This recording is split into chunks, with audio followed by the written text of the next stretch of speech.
donde poníamos juntos el concepto de técnica y el concepto de ritmo. ¿Se acuerdan? Técnica, posiciones corporales, que básicamente son las que me permiten generar la fuerza necesaria, los niveles de fuerza necesarios, y el ritmo o la estructura temporal de un gesto es lo que me permite utilizar esa fuerza. Entonces vamos acá como síntesis. Para yo realizar un gesto técnicamente aceptable, necesito tener dominio corporal, reposicionamiento y control de mi cuerpo siempre, y esto es válido para todos los deportes. O sea, si yo no tengo control corporal, no logro dominar mi cuerpo en función del medio ambiente, o en función del rival, o en función de un objeto, mi técnica no será buena. Siempre voy a tener que tener control, dominio y alineación del eje longitudinal de mi cuerpo. Siempre. O sea, esto parece muy simple, pero lo simple es lo más importante. La técnica depende de esto. Y para yo tener todo esto, dominio corporal, alineación del eje longitudinal, etcétera, etcétera, fortalecimiento de zona media. Esta es la zona a partir de la cual yo voy a poder reacelerar mi cuerpo en el espacio. Siempre. Entonces, fortalecimiento de zona media implica mucho trabajo de zona anterior, zona posterior, toda la espalda, fundamentalmente espalda baja y toda la zona abdominal. ¿Por qué? Básicamente porque ahí está mi centro de masa. Y a partir de ahí voy a poder reacelerar o frenar mi cuerpo. Siempre. O sea, tan simple como que la posición corporal me permite generar fuerzas si yo logro dominar, alinear, y para ello tengo que tener una zona media altamente desarrollada. En todos los deportes, sin exclusión. ¿Sí? Rápidamente ahora, ¿cuáles son los factores centrales? ¿Cuáles son los factores del sistema nervioso central que intervienen en la generación de tensión muscular? Básicamente la neurona motora o motoneurona. Este es su esquema, su figura y los componentes que la forman.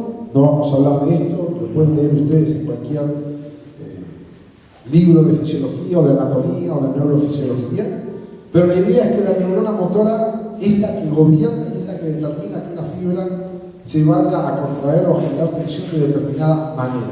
Yo no puedo tocar a esta señora, ¿sí? Porque como dijimos hace un rato, hay zonas del sistema nervioso que no podemos, a la cual no se puede acceder todavía, y esta es una de ellas. Desde el punto de vista central, ¿qué es lo que hace el sistema nervioso central para la producción de fuerza? Esto que se conoce como reclutamiento, en general está compuesto por estos tres factores. La frecuencia de estímulos, es decir, la cantidad de órdenes que recibe esta motoneurona para mandar órdenes al tejido muscular. Sumar estímulos, es decir, cantidad de esos estímulos en la unidad de tiempo. Y la sincronización de los mismos.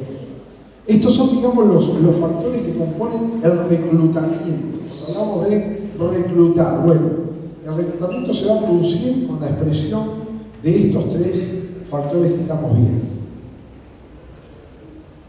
Reclutamiento y frecuenciación. ¿Qué es esto?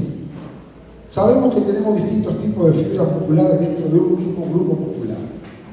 Están las fibras lentas y oxidativas, que son las que tienen una neurona de umbral más bajo de excitación. Dicho de otra manera, las fibras lentas siempre están presentes para generar tensión porque las neuronas que lo gobiernan tienen un nivel de excitación menor. Es decir, ante cualquier estímulo o necesidad de mover algo, de generar tensión, las primeras que intentan intervenir son las fibras lentas u oxidativas.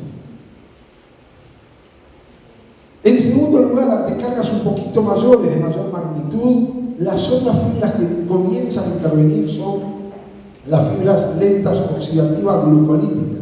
¿Qué quiere decir? Fibras musculares que tienen posibilidad de obtener energía a través del sistema aeróbico o también a través del sistema anaeróbico. Están preparadas para jugar más o menos igual con dos sistemas energéticos. Y finalmente las fibras tipo 2B, que son las que se denominan fibras glucolíticas, que son aquellas que tienen la capacidad de producir mayores niveles de tensión ante cargas más altas o más importantes Y finalmente las fibras tipo 2C, que son aquellas fibras más fuertes que pueden generar mayores niveles de tensión y que van a trabajar ante cargas aún más elevadas. ¿Qué es esto que está aquí abajo? Este es solamente una representación gráfica de los niveles de fuerza máxima esquemáticamente representados. Es decir, para yo movilizar cargas que se acerquen a los niveles de tensión máxima, yo tengo que reclutar a quienes, a todas. ¿Sí? Y aparentemente por este esquema, ante cargas muy bajas, yo estaría reclutando a quienes, a las fibras lentas.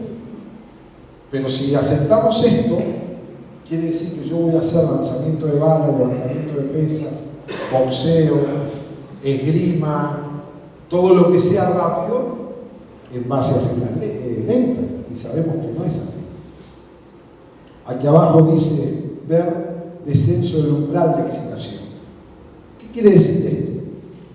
No nos olvidemos que todas estas fibras musculares que se encuentran dentro de un mismo grupo muscular están inervadas por distintos tipos de neuronas motoras. ¿Sí?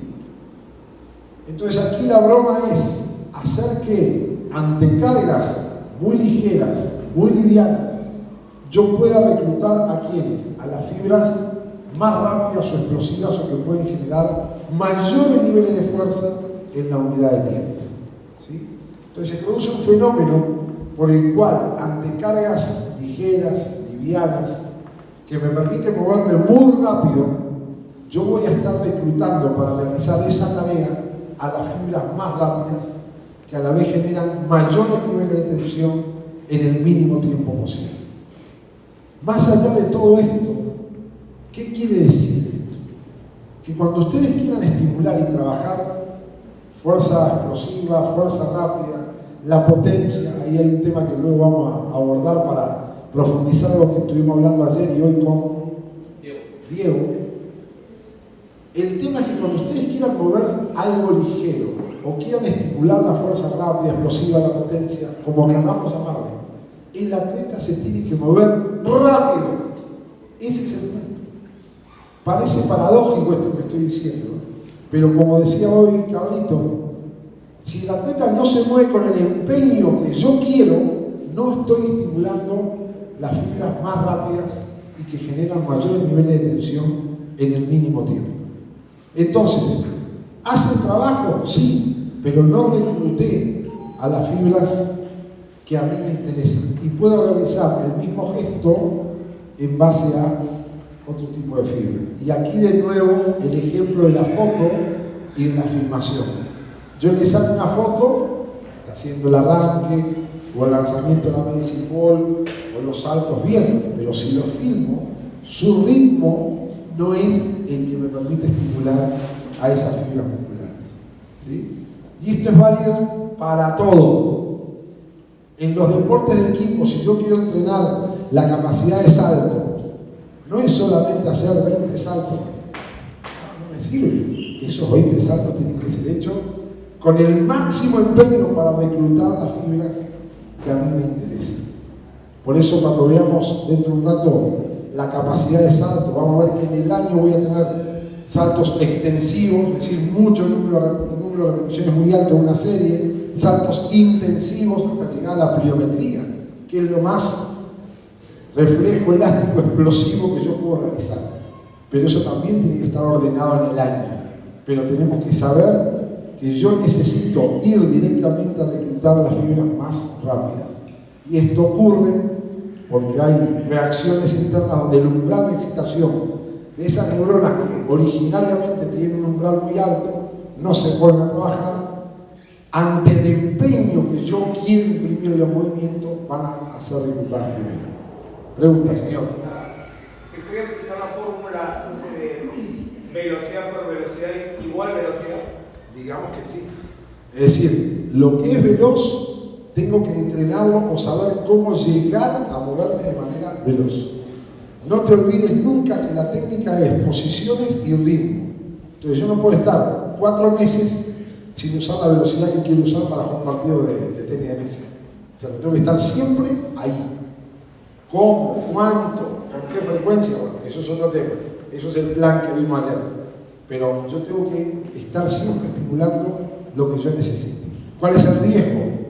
Esta parte del sistema nervioso y las fibras musculares se cansan rápido. Entonces ahí viene el problema.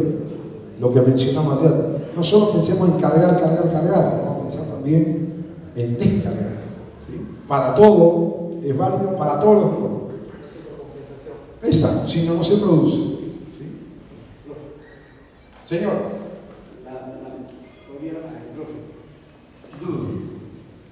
Si corre el riesgo de pesos bajos y la ejecución del ritmo va a ser alto, vamos a suponer que la gente tiene un alto empeño de trabajo, me va a permitir que el ritmo, a pesar de que dicha gráfica me dice que el reclutamiento va a empezar por fila lenta. Sí, pero dijimos que corre ese riesgo si el ritmo de ejecución es alto, lo elimino. Sí. Entonces, cuando voy aumentando el peso, Sí. tengo un alto nivel de reclutamiento de fibra rápida directamente por el aumento del peso, Sí. pero siempre y cuando el ritmo de ejecución sea alto. Sí. Porque directamente proporcional, indirectamente al aumentar el peso, el ritmo va a ser lento. Sí. Entonces, Vamos positivo. mi duda es, tiene que, aumentando el peso, seguir pidiéndole al atleta la velocidad de ejecución. Sí. Es lo que me va a marcar la diferencia de reclutamiento. Sí, porque ¿qué pasa? Más adelante viene una de las características de la fuerza máxima, o sea, cuando trabajamos ante intensidad, ante cargas externas muy elevadas. Velocidad de ejecución, lento. Pero vos no querés hacerlo lento. Vos te estás moviendo a la mayor velocidad que te permite la carga externa, pero tu empeño es, pero el movimiento dura más, porque la carga que estás moviendo es una carga máxima.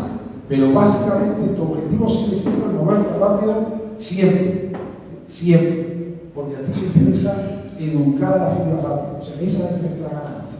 Y el efecto de descarga, a pesar de que el ritmo pueda ser lento por el peso, tendencia a 90 a 100%. Descargando a un 60 rápido y haciendo 12 repeticiones consecutivamente, haciendo 1, 2, 3, quito peso y directamente paso a, me influye en salir. ¿Me entienden la metodología de trabajo? Hago una serie con 90, 3 repeticiones y ahí mismo quédate, quito y dame 8 rápidas con 60%. Voy a aumentar ritmo de ejecución, quite peso, ¿eso ayuda al reclutamiento o directamente pasa al inicio de volver a llamar a la fibra lenta? Vamos a tu pregunta para otro ejemplo anterior, vamos a unirlo con lo de ayer. Ahí tú estarías haciendo qué cosa con el desarrollo de la fuerza. Estarías trabajando pendular. Desarrollo de fuerza máxima y desarrollo de fuerza explosiva, por ejemplo. Bien, primer ejemplo. Yo les dije ayer que empecemos a preguntarnos cómo estoy trabajando. ¿Sí? Primer punto. Segundo punto. Si tú quieres trabajar fuerza máxima, 3 repeticiones, bien. Tú luego lo quieres transformar a fuerza explosiva, 12 repeticiones es mucho. 6, 8. No, 4. Ya. No lo tengo acá, pero vamos a buscar un momento para mostrarlo. Hemos hecho estudios sobre lo que se llama pausa intrarrepetición. Vos querés fuerza explosiva, no más de 4 o 5 repeticiones por serie. Ahora, sos corredor de 100 metros, metete 12, 14, no hay problema. Pero si tu objetivo es fuerza máxima, fuerza explosiva, 3, 4, listo. Más de 4 empezás a perder velocidad en la barra. Y ahí se te complica, aunque visualmente el empeño sea máximo. ¿Está bien, Tony? Sí. Pero esa secuencia de 90% y luego 4 o 5 al 70% está perfecto. Puedo suplir la falta de empeño quizás, porque muchos atletas cuando le ponen fuerza máxima tienen miedo. Cuando empiezas a aumentar kilaje o peso o tonelaje, se le complica el factor cognitivo.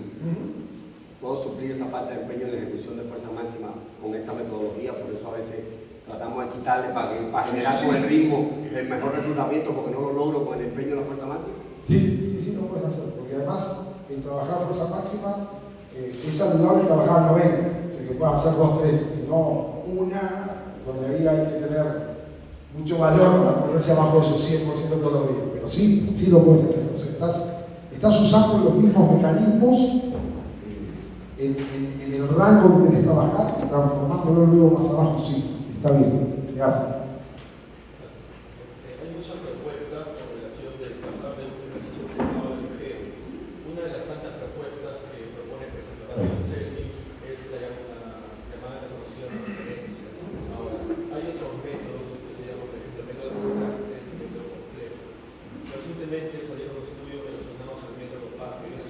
¿Al método? Método PAC.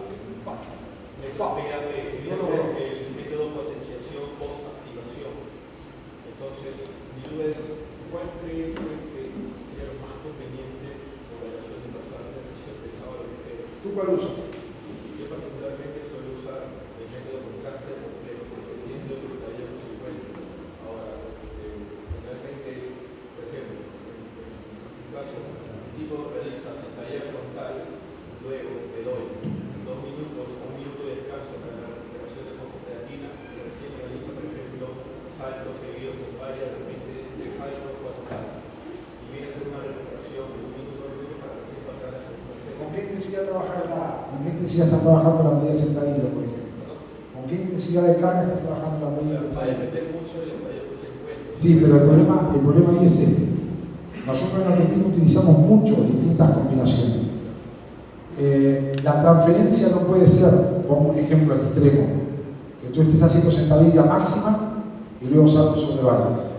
O sea, el descenso es muy grande. Entonces, cuando hacemos transferencia también debemos organizarlo en el año y digamos, el escalón no puede ser tan alto.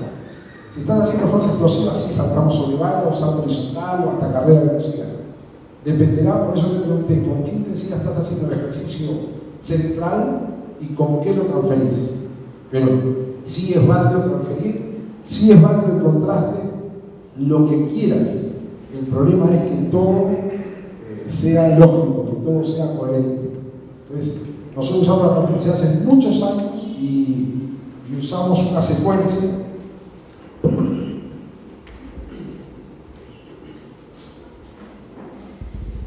Vamos a suponer que este es el periodo preparatorio,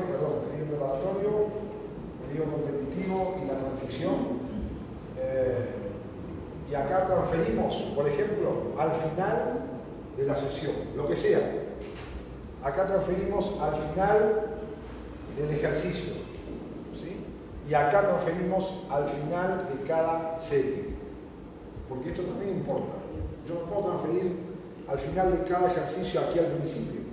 Si mi objetivo es resistencia de fuerza, o es fortalecimiento general, o es estructurarlo, voy a hacer algo un poco más específico para el final de la sesión. Si me interesa, no estamos diciendo que sea obligatorio. En el caso del atletismo siempre mantenemos todo vivo, todo activo. Final de sesión de fuerza, final de cada ejercicio, termino el pecho y hago lagartijas y hago lanzamientos con medicine ball o con un peso. Y aquí, al final de cada serie, que fue lo que tú planteaste.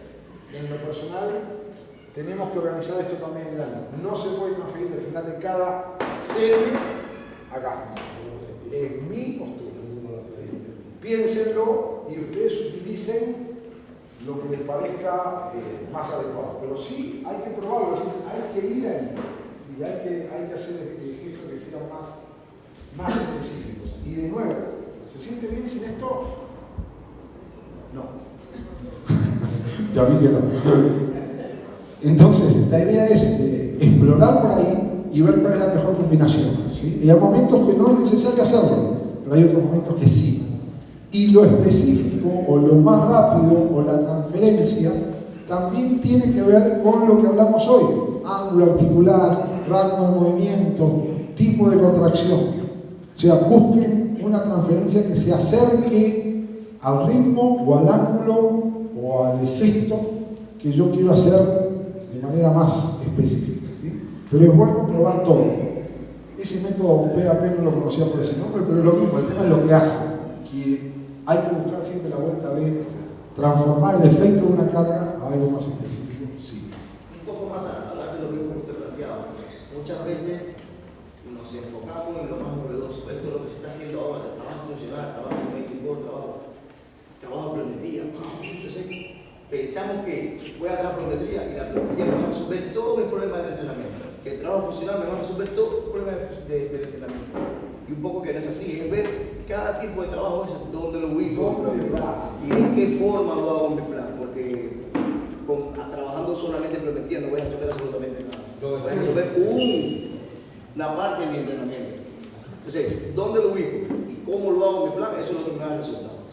No qué tipo y qué novedoso trabajo puede hacer. ¿Y con qué deportista? ¿Y con qué deportista?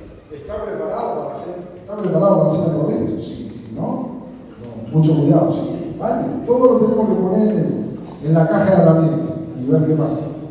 Bien, factores estructurales, la estructura del tejido muscular, esto ustedes lo conocen, no vamos a abundar aquí. Sí sabemos de que el músculo está compuesto por distintos tipos de fibras, desde las más lentas hasta las más rápidas. Lo que a mí me interesa es, no sé si puedo aumentar, es decir, el número de fibras musculares que tengo, porcentaje, más rápido, menos rápido, es un problema que no lo puedo resolver yo. Lo que sí tengo que asegurarme es usar de la mejor manera las fibras más rápidas. Porque para mí, reitero, ganan más rápido. Siempre, no hay opción. ¿Sí? ¿Cómo construyo yo eso? Eso es otra cosa. Pero siempre gana el que llega primero. ¿Sí? Inclusive el que llega primero a la pelota, en un deporte de fútbol, de pelota, ¿no? Si no lo vieron, una pequeña anécdota, ¿no? Una anécdota, no, un hecho que ocurrió. Busquen después en YouTube el gol que el alemán, el escocés Bale, del Real de Madrid, le hace al Barcelona en la semifinal o algo de la Copa del Rey hace 2 nacionales. Final de Copa del Rey. ¿Te acordás? Una pelota larga del Real de Madrid, pasa a la mitad de la cancha, el marcador de punta del Barcelona, pobre muchacho, creo que están soñando todavía con esa jugada, lo empuja a Bale fuera de la cancha, lo saca. Bale sale 2-3 metros fuera de la cancha y acelera y corre 48 metros desde que vuelve a entrar a la cancha hasta el arco. Y el corredor, el marcador de punta del Barcelona estaba igual que él y 20 metros más adelante está 2 metros atrás de él y cuando entra al área está 3 metros atrás de él. ¿Por qué comento esto? Para los colegas de los deportes de juego, de pelota. Si ustedes mejoran su velocidad, su capacidad de correr rápido, luego lo van a poder usar cuando corran rápido con la pelota o en busca de la pelota o con el stick, el palo de hockey. Es decir, no trabajen la velocidad solo con el stick o solo con la pelota. Mejoren la capacidad, velocidad, y eso les va a mejorar la capacidad, velocidad cuando lo hagan o con la pelota, con el palo o con la pelota de rugby. O sea, trabajemos en la capacidad y luego pongámoslo en el gesto deportivo. Hay un estudio hecho sobre Bale de ese gol y cuando él corre sin la pelota es un atleta de 100 metros. Ese es el otro tema. Un jugador de fútbol, ¿saben cuánto tiempo está en contacto con la pelota en un partido de fútbol? Un jugador normal, promedio, en algunos casos no llega a 20 segundos. Hace 15 pases por partido, es Messi. Claro, le da la pelota, la paró, menos de un segundo. Todo el deporte del fútbol es correr sin la pelota. Pero además hay un rebote y la pelota está allá en la pared y ella y yo salimos corriendo, ella ataca, yo defiendo, y si ella es más rápida que yo, llega antes a la pelota, punto. ¿Quién tiene el poder en el deporte de hoy en día de pelota? El que tiene posesión. Entonces, entrenemos la capacidad y luego metámosla en el gesto técnico. ¿Sí? Ese gol de Bale es histórico por lo que, y ojo, el marcador de punta de Barcelona no era lento, pero le saca 3 metros en 40. Y fue, digo, un hecho, un gesto técnico de atletismo, cuando corría sin la pelota. Entonces, bueno, pensemos todo este número de variables que tenemos. Bien. Básicamente la capacidad funcional de una fibra muscular puede ser alterada por el entrenamiento, para bien o para mal. Y esto es nuestra tarea, ¿sí? Tratar de no equivocarnos aquí. Y ahora llegamos, finalmente, ¿cuál es la fuerza más importante? Vamos, díganme. ¿Cuál es la fuerza más importante? La fuerza útil. ¿Cuál? La fuerza útil. Explosiva rápida. La fuerza útil. Bien, es la fuerza útil, la que yo necesito. Para el corredor de maratón va a ser la resistencia de fuerza, para el corredor de kayak va a ser resistencia de fuerza acá, y para el corredor de 100 metros va a ser la fuerza elástica, explosiva, reactiva en los 100 metros. Punto. Es la que yo utilice. ¿Cómo la construyo? Esa es la palabra. Es la fuerza útil, ¿sí? La que yo necesito usar. ¿Qué tenemos que ver ahora? ¿Cómo la desarrollo? ¿De qué manera la voy a armar? Entonces, fuerza absoluta. Y empezamos con clasificaciones de fuerza que no tienen por qué dejar contento a todo el mundo, pero es lo que hay. La fuerza absoluta es el potencial de contracción muscular total. Electroestimulación, sección transversal fisiológica, ¿qué es esto? La fuerza absoluta es el nivel de fuerza de tensión que puede generar un hombre o mujer, un ser humano. En determinadas circunstancias, generalmente se determinan por electroestimulación, no lo podemos hacer, o con aparatos o posiciones isométricas. Una barra que no se mueve, hago mucha fuerza y una plataforma de fuerza me indica qué tensión genero. Ese es el nivel o el tipo de fuerza que se llama fuerza absoluta. ¿Me interesa? Sí. ¿Lo puedo medir? Difícil, pero está. Fuerza máxima o supramáxima. ¿Qué es esto? El mayor nivel de tensión que yo pueda producir en un régimen de trabajo que puede ser excéntrico. ¿Qué es la fuerza supramáxima? Es trabajar por encima del máximo. Hacemos un test de media sentadilla, puedo levantar una sola vez con mucho trabajo 100 kilos y en la barra me ponen 120. ¿Yo puedo hacer el movimiento de bajar y subir? No. Pues recién probamos de que yo podía con 100 kilos. ¿Cuál es la dinámica del gesto de fuerza supramáxima? Me ponen la barra, solamente bajo, por eso se habla de trabajo en negativo, y me ayudan a subir y vuelvo a repetir. ¿Por qué se utiliza esto con deportistas adultos y de muchos años de experiencia y con mucho fortalecimiento en su zona media? Se utiliza para tener un alto reclutamiento. Si yo trabajo con una carga que es supramáxima, si yo no pongo a trabajar a todas las unidades motoras, me caigo y me aplasta la barra. Entonces, educa el sistema nervioso para reclutar a todas las fibras. ¿Sí? ¿Se utiliza? Sí. ¿Es conveniente? Sí. ¿Es peligroso? También. ¿Con quién lo hacemos? ¿Con jóvenes? Nunca. ¿Sí? Pero es una forma de trabajar o es un tipo de manifestación de la fuerza.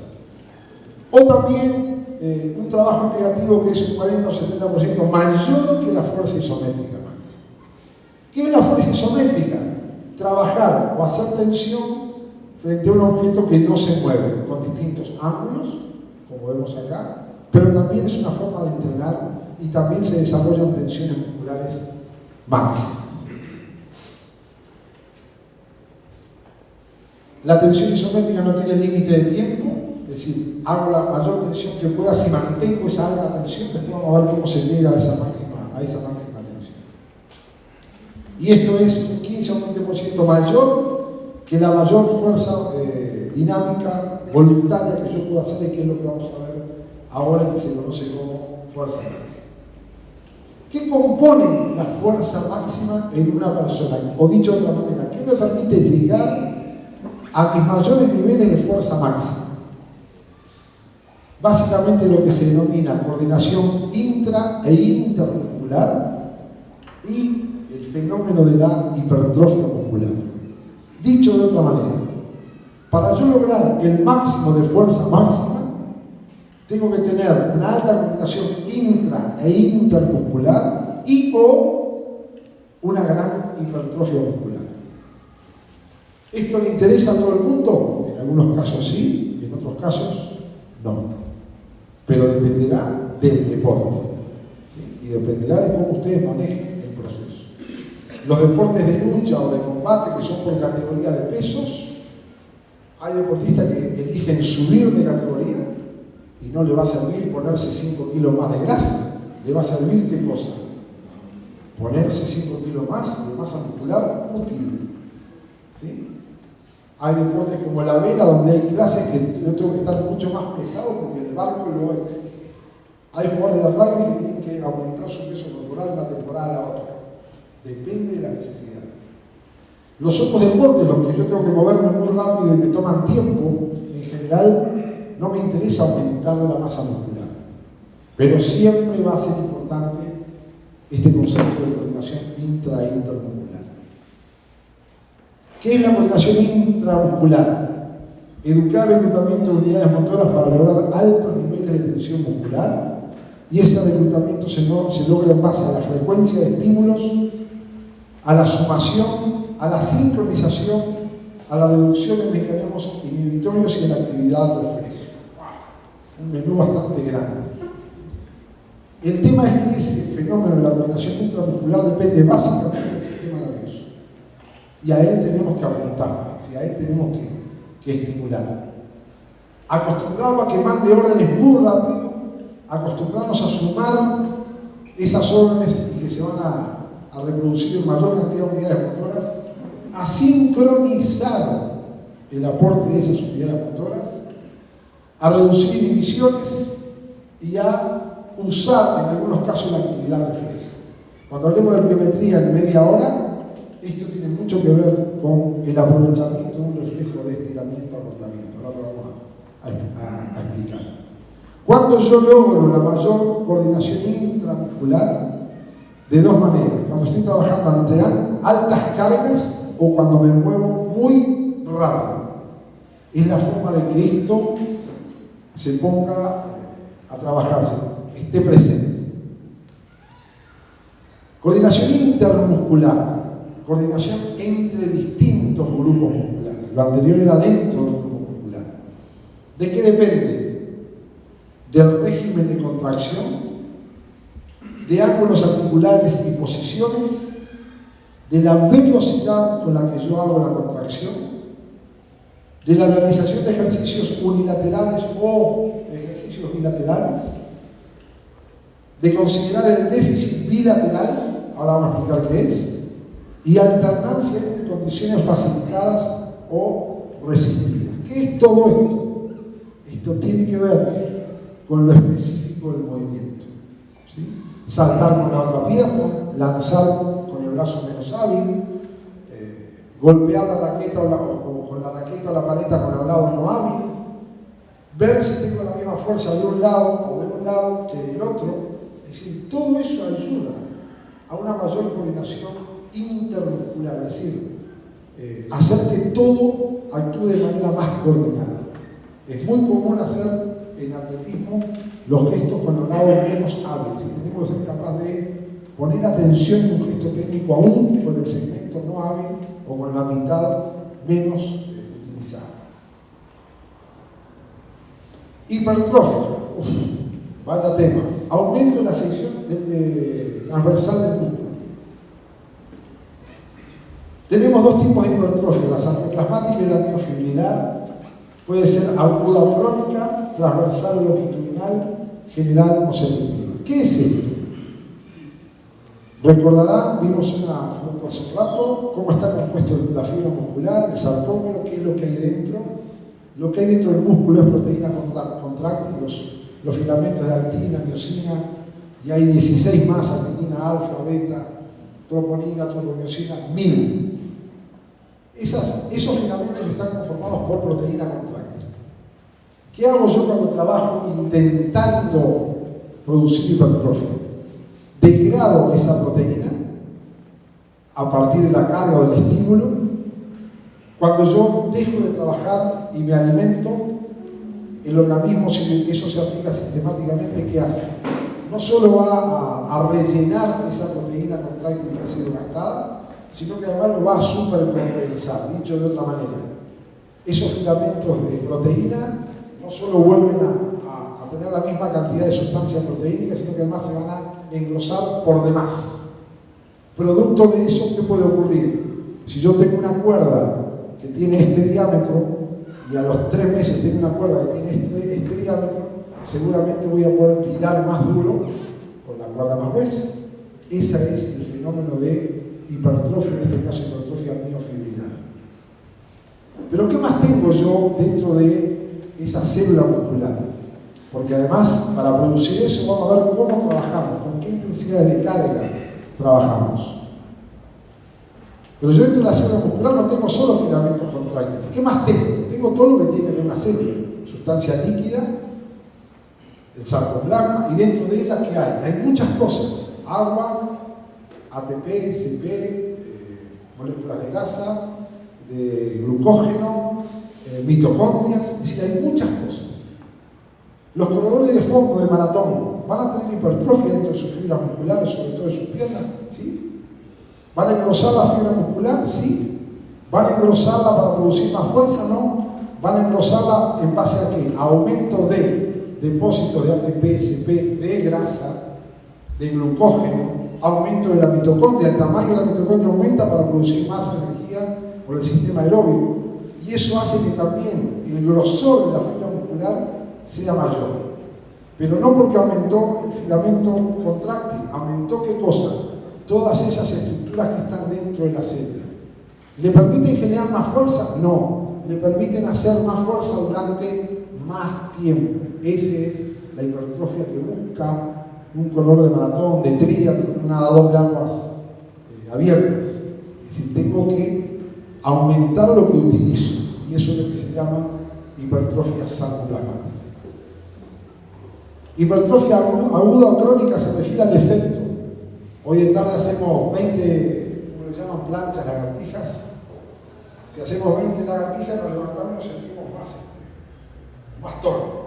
Eso es lo que se llama hipertrofia aguda. Ocurre en el momento de tensión, sangre que se acumula, etc. Esa no me interesa. Lo que me interesa es si es que busco la hipertrofia o la hipertrofia crónica. Sí, que dure en el tiempo, una adaptación. Transversal o longitudinal se refiere a engrosamiento de la fibra o aumento de sarcómeros en una fibra, en una célula muscular que es alargada. Esto ocurre sobre todo cuando se está creciendo. Y por último, hipertrofia general o selectiva. Esta es la clave. Yo no puedo aumentar el número de fibras rápidas o lentas, pero sí puedo aumentar su superficie. Es decir, si yo hago trabajos correctamente intentando hipertrofiar las fibras más rápidas, lo que hago es que si en un músculo tengo 5 fibras rápidas, voy a seguir teniendo 5, pero estas van a tener mayor grosor, mayor superficie. ¿Sí? Eso es lo que se denomina hipertrofia selectiva. Por eso no vale o no nos interesa hacer mucho tiempo trabajos donde yo pueda estar produciendo una hipertrofia también en las fibras lentas, si mi deporte es altamente dinámico. ¿Sí? Eso es lo que hay que evitar. ¿Está bien? Vamos a ver cómo se trabaja para producir cada una de estas, ¿sí? Porque eso nos puede ayudar a producirla o a evitarla, dependiendo de las necesidades de cada uno. Nunca hay que decir que esta agua no hay de beber, pero sepamos cómo o con qué intensidad voy a producir cada una de ellas. ¿Sí?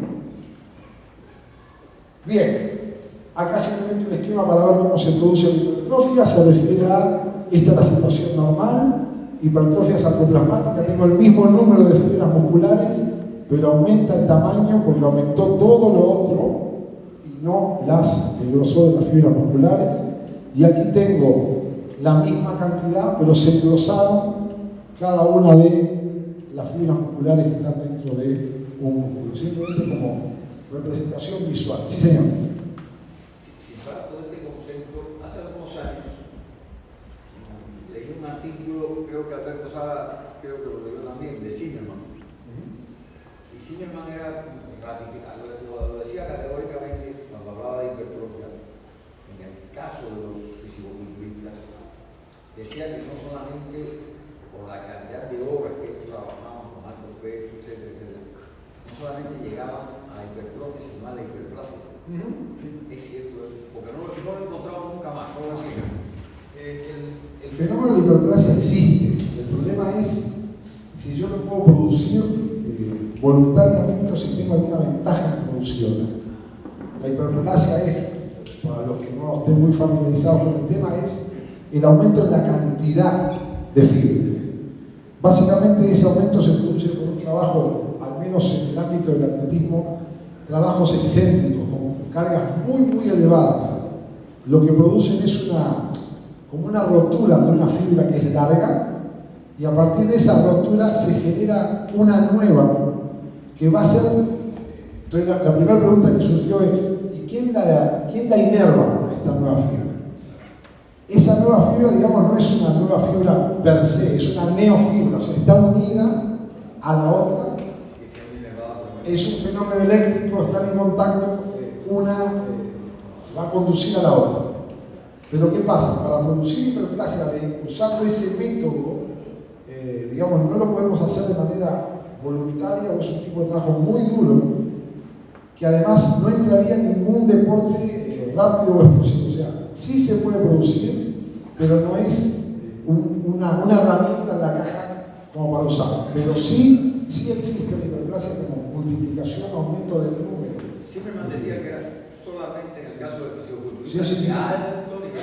Además, fisiculturista ahora le interesa la hipertrofia de todo: lento, rápido, blanco, negro, rubio, lo que venga. Y además alimenta.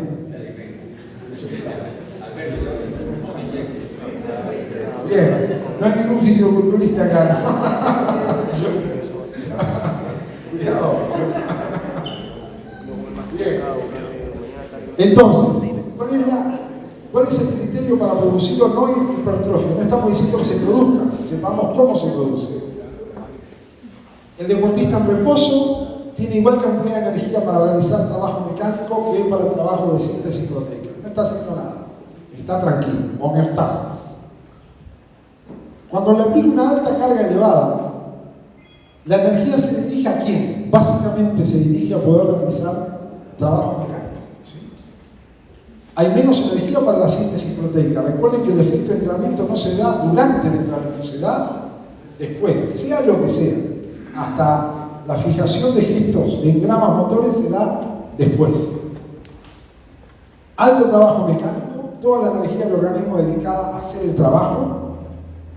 Hay un catabolismo aumentado. ¿Qué es el metabolismo catabólico? Destrucción de estructuras grandes.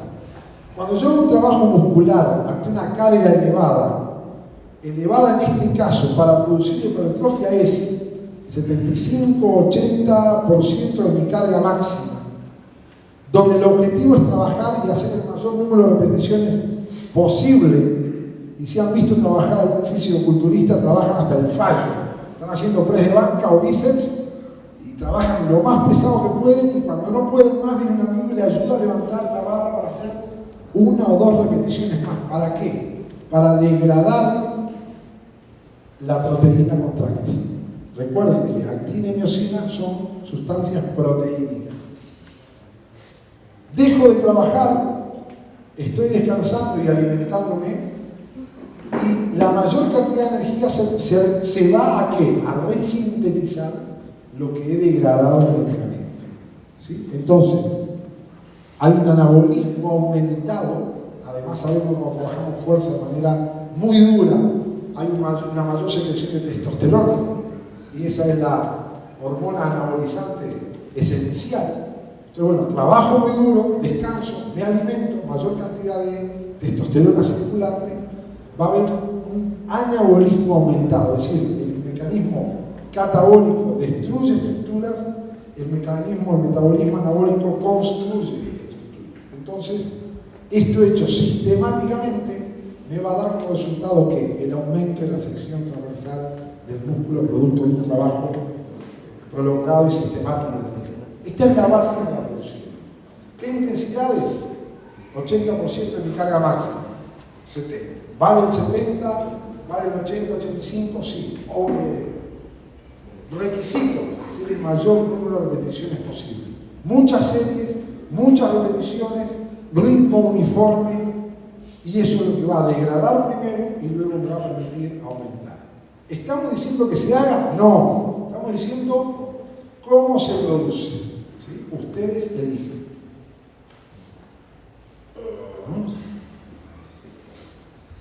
En fuerza,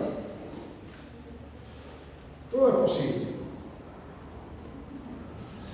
Aquí tenemos un arranque de potencia, un arranque colgado arriba de una plataforma inestable. ¿Sí? ¿Esto sirve? Sí. ¿Hay deportes que lo van a utilizar? Sí. ¿Es obligatorio hacerlo? No. Si ustedes lo necesitan y necesitan generar fuerza y enriquecer su acervo motor, está bien que lo hagan. Pero no es obligatorio. Señor. Estaba viendo el video del arranque famoso, tarde. Mi duda surge, ¿cuál es la finalidad de realizar un arranque de potencia sobre una superficie inestable, sabiendo que la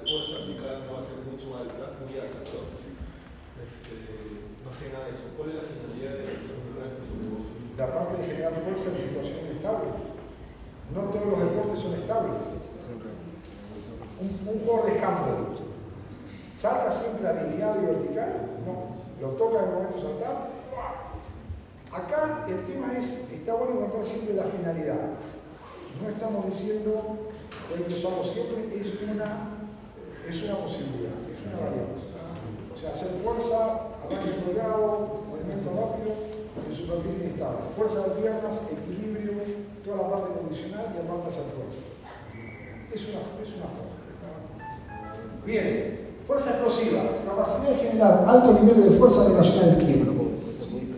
Más allá de la denominación, la fuerza explosiva es altos niveles de tensión en muy poco tiempo, pero esto es importante, proseguir con el aumento de una tensión ya iniciada. En general la fuerza explosiva se produce cuando el deportista ya está en movimiento, ¿sí? O es la mayor manifestación cuando el deportista ya está en movimiento. Y nos vamos a referir a esto ahora. Esta fuerza importante es básica para todos, ¿sí? Independientemente de que no seamos de un deporte explosivo, tenemos que tener un alto desarrollo de fuerza explosiva. Fuerza especial. Ejercicios de fuerza especial son aquellos que permiten educar la fuerza de los grupos musculares que intervienen en el gesto deportivo. Definición del maestro Mussolini. Tipo de ejercicio.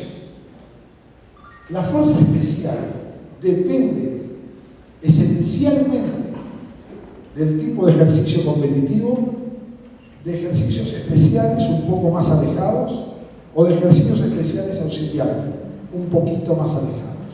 Dicho de otra manera, siempre un ejercicio tendrá que ser más o menos parecido al gesto competitivo. Cuán parecido o cuán diferente dependerá de lo que yo necesite. En el año, cuál va primero, cuál va después, depende del deporte y de mi modelo de planificación que vimos ayer. Quiero trabajar específico todo el año, ¿lo necesito? Bien.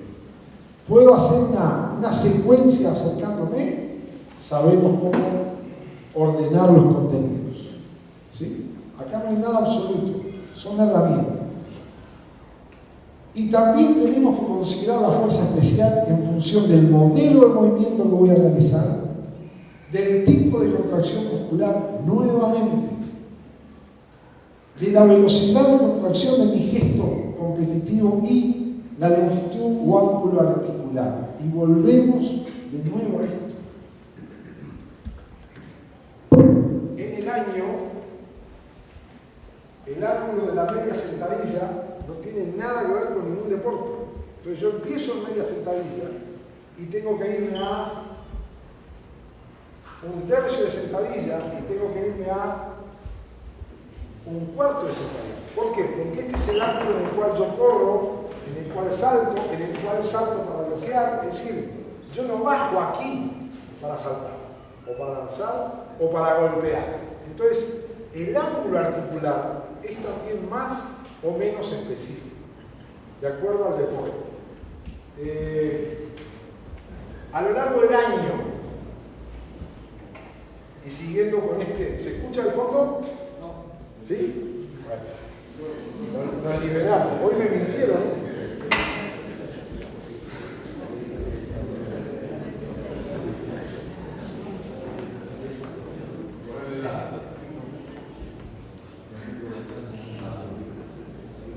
A lo largo del año, media sentadilla, un tercio de sentadilla, un cuarto de sentadilla, saltos con peso, saltos sin peso, saltos extensivos, saltos intensivos, salto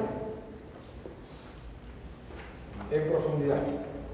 Esa es una secuencia de fuerza de piernas para cualquier deporte, si ustedes utilizan predominantemente las piernas. Es decir, de lo general a lo específico o a lo más específico. Puedo hacer saltos en pliometría con gesto técnico también, invéntenlo. ¿Sí? Caigo de una plataforma y el entrenador me tira la pelota, caigo y subo a pegar en voleibol. O sea, hay que crear la situación. Pero no podemos salir de acá y de acá ir a jugar un partido de tenis. No. Me mandó el mensaje de que no se escucha. No voy a agarrar ese. Entonces, la idea es llenar desde fuerza o de ejercicios generales a ejercicios que sean especiales. Ese es, muchas veces lo sé por experiencia propia, este es nuestro problema. ¿Cómo voy de acá al ejercicio competitivo? ¿Sí? Siempre que yo utilice alguna de las opciones que hicimos ayer, los empecemos a unir. Si yo entreno en secuencia, necesito llenar todo esto en el tiempo. Si yo entreno en complejo o hago pendular, bueno, hago un par de semanas acá y luego un par de semanas acá. Es decir, me voy acercando rápidamente al ejercicio específico. Depende de ustedes, pero tenemos que llegar de la media sentadilla al combate de karate. ¿Cómo llenamos eso? Es el problema de cada uno. ¿Sí? Y es válido para la sentadilla, el press de banco, el envión, lo que ustedes quieran. Nada de los 3 ejercicios madre, sentadilla, arranque y envión, es específico para ningún deporte, excepto para la halterofilia. ¿Sí? Pero lo usamos todo y tenemos que usarlo. Pero ¿cómo llegamos al gesto específico? Estaba Tony primero.